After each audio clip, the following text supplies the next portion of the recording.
ស្ដីបងប្អូនទាំងគ្នាគ្រូបង្ហាញមួយទៀតតទៅទៅនឹងការអឺបង្រួញ spacing នៅក្នុង Microsoft Word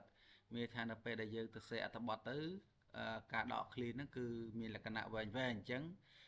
ដើម្បីឲ្យមានថាកម្លាតឬក៏ការដកឃ្លា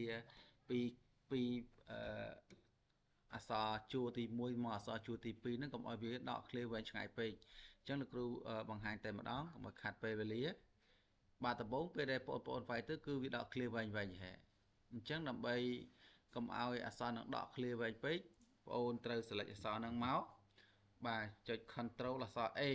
ចុច control អក្សរ A ទៅវា select ហើយឬក៏បងប្អូនចុចខាងមុខមកពឹកមកចុចមើលឆ្វេងឲ្យជាប់មកអូសចុះមកក្រោមមកហ្នឹងក៏ select ដែរអញ្ចឹងគ្រូចុច control A select បន្ទាប់ពី select បានហើយ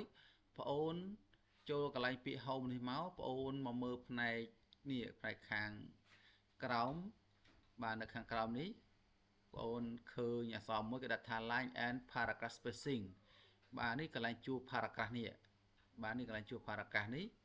បាទនៅខាងលើ paragraph នេះគឺមានគេដាក់អក្សរថា line and paragraph spacing អញ្ចឹងបងអូនចុចលើហ្នឹងមកបាទបន្ទាប់មកបងអូនមើលលេខមាន 1.0 1.15 រហូតចុះមកក្រោមអញ្ចឹងបើសិនជាវា load ត្រឹមលេខ2គឺមានថាកម្រិតវាគឺធំបែបនេះឃើញទេកាន់តែធំអញ្ចឹងបងអូនចុចលេខ1មកបាទពេលដែលចុចលេខ1មកបងអូនចុចម្ដងទៀតថាតើសញ្ញានេះវាចុះទៅក្រោមឬក៏ឡើងទៅលើបើសិនជាវាចុះទៅក្រោមអាហ្នឹងមិនអីទេតែបើវាឡើងទៅលើយើងចុចម្ដងទៀតបាទនេះគឺសម្រាប់ការបង្រួញកម្រិតនៃជួរអក្សរមួយឲ្យគៀកគ្នាកុំឲ្យមានថាវាអស់កតាស់ច្រើនពេកបាទអញ្ចឹងវីដេអូមានតែប៉ុណ្្នឹងបាទសូមអរគុណ